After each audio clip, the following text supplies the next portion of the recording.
Hi, I'm Don Collasius. I'm the tree warden of Fairhaven, Massachusetts, and I'm here to tell you a little bit about the state of our trees in the town. So I've been doing a little bit of studying. I've got a couple of books here, The Hidden Life of Trees. I've got Finding the Mother Tree, which this book actually used for a lot of its references. The town is just a wonderful place to live. We all know that. The trees are an incredible resource that have value for so many different reasons. Now obviously we're in the center of town and Fairhaven has a lot more trees than are just here. But this is a really good representation of what the tree canopy of Fairhaven is like. Actually, this is probably as good as it gets because this area has a history of being pruned just prior to homecoming day each year for many years, whereas the rest of the town has kind of suffered a little bit more from neglect. Here's an example of a truly magnificent tree, a white oak. But as well, this is an example of what happens when you don't have the resources to pay close attention to what's happening to your tree canopy. This massive limb fell on the edge of a playground. Thank goodness when nobody was here. Nobody can guarantee that that's going to be the case all the time. We're on Walnut Street right now, just behind the magnificent Unitarian Church. What you're looking at here is a line of ash trees that I'm told by numerous professional foresters will all be gone in 5 years due to an invasive pest known as the emerald ash borer. As well, due to a lack of maintenance and preventative pruning, we can see that some of these trees are in a significant state of decline already, as can be seen here. So here we are on Center Street, just to the north of the Unitarian Church. And we're looking down a row of maples.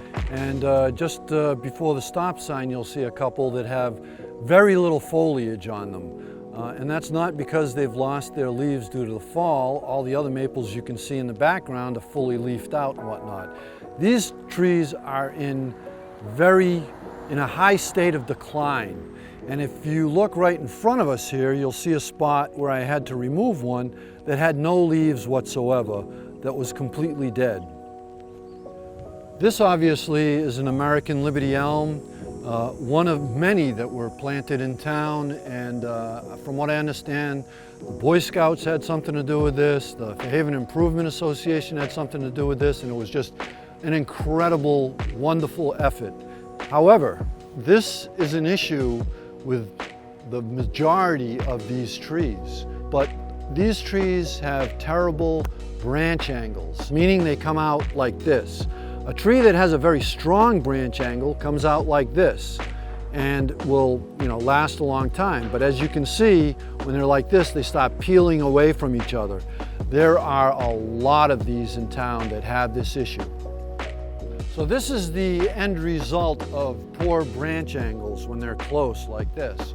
And we can expect many, many of these trees to have similar issues. This is the end result of those bad branch angles. This tree had to be taken out because it had been pruned so that everything was to the left side of the wires, leaving the tree highly imbalanced and completely on top of the roof of this house, which is evidenced by the growth in the gutters. This wasn't good for the homeowner, this wasn't good for the town, this wasn't good for the tree, it wasn't good for anybody. Here's another example of a maple gone bad. You can see how this tree is leaning precariously towards that house. As well, it has a guy wire from this telephone pole going to it so that it makes it impossible for us to remove it. That's how much of that is gone, okay? This thing is gonna come down and it's gonna damage this house. I've been trying 4 months to get this taken down with Eversource, and turns out Verizon owns that cable. It gets complicated, but eventually we'll get to it. So here's a magnificent tree, and I don't know what this neighborhood would be like without it. However, this is another one of those trees that in 5 years is probably going to be gone. And it's due to extensive internal rot and decay.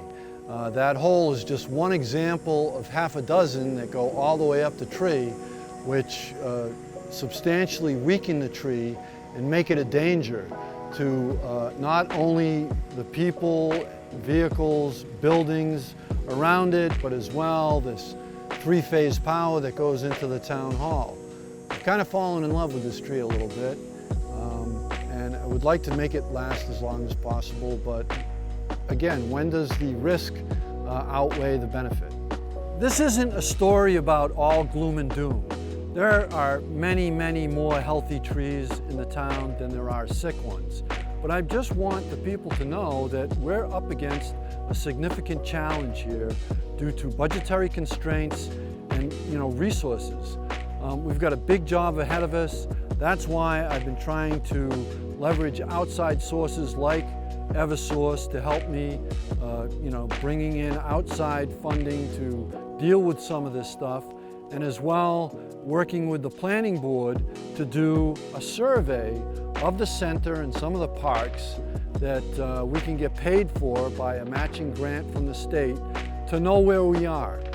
And as well, not miss an opportunity for our short planting windows, which run from March 1st until about June 1st. We're going to try and get 60 trees in next spring, and hopefully that's a start to what will be a much greater project to keep Fairhaven green, to continue to have this beautiful tree canopy. So let's all work together to try and keep Fairhaven as green as it is, safer than it is, and as well, just keep it a great place to live. I love it, my wife loves it, I think we all love it. We all want the best thing for it, and I think one of those things is a truly healthy tree canopy.